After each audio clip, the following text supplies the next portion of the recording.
Well, good afternoon, everybody. Welcome back to the cockpit. And today we're going to be talking about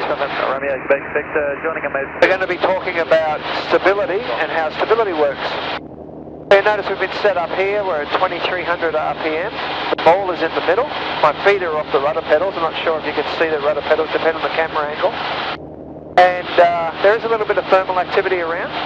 But basically, we are trimmed hands off for level flight at 2300 RPM at about 91, 92 knots. And it's really important to remember what speed we're doing there for the stability.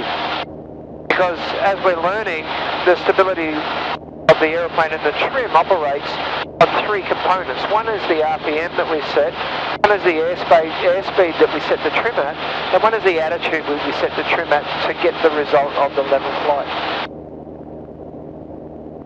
So if we're flying along and we have an outside influence where thermal might pitch the nose up or sinking air might push the nose down, the stability will maintain or bring our aeroplane back to the level attitude, what we set up.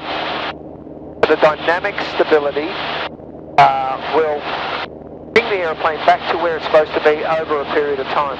We'll have a look at it now. I'm going to simulate a pitch up from a thermal activity. And static stability will bring, when I release the back pressure, the static stability will bring the nose back towards where it's supposed to be, and then dynamic stability will dampen out the oscillations and bring us back to where we're supposed to be, which is about 92 knots, 2300 RPM level flight. Now, we might not come back to 3000, but we'll certainly come back to level flight. Well, let's have a look at it right now. Remember we talked about the downforce on the tailplane, which is the balance or the weight of the engine. So let's have a look at it now. I'm just going to have a look around all clear, left, right and above. We're going to apply a little bit of back pressure and the nose will pitch up, simulating a thermal activity. Now, the nose pitching up, we're going to slow down. Our airspeed decreases because we've pitched up. Our RPMs reduce because it's a fixed pitch prop. And the static stability has pitched the nose back towards where we're supposed to be, and now dynamic stability is starting to bring us back to where we were set up before.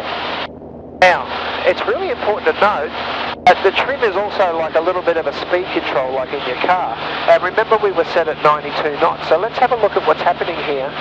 As we pitch down, that means there's not enough downforce to hold the weight of the engine, so the engine takes over. We're going to go past 92, and now there's more downforce than there was at 92 where the trim was set, so the nose is going to now pitch up.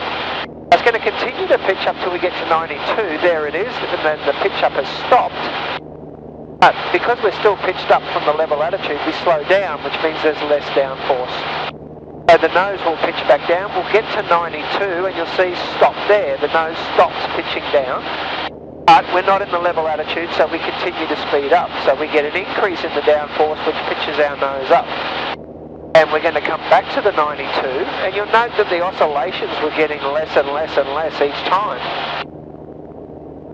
But the nose pitching up and the nose pitching down always stop when we get to 92 knots because that's where the trim was set. Now, it just so happens we've returned back to 3000 and the RPM has returned back to 23. So as we speed up going nose down, the RPM will increase. And as we pitch up and slow down, the RPM will decrease because it's a fixed pitch prop. So basically, we covered ourselves and we didn't do anything at all. All I did was allow the stability of the aeroplane to do what it needs to do.